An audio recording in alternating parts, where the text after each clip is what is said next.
ఇద్దరు పోలీసులు, ఫిలిప్ మరియు సాజీ, ఒక నేరస్థుడిని పట్టుకోవడానికి అటవీ గ్రామానికి వెళ్తారు.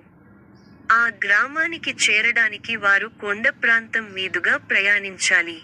దారిలో, వారు ఒక వింత బ్రిడ్జ్ దాటిన తర్వాత వాతావరణం మారిపోతుంది.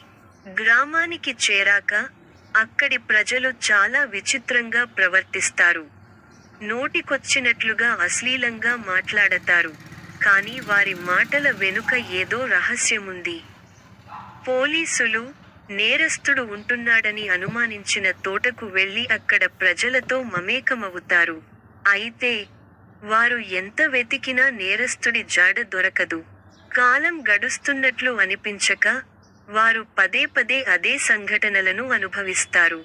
నేరస్థుడిని కనుగొనడానికి చేసిన ప్రయత్నాల్లో, వాళ్ళు నెమ్మదిగా అటవీ మాయలో ఇరుక్కుంటారు.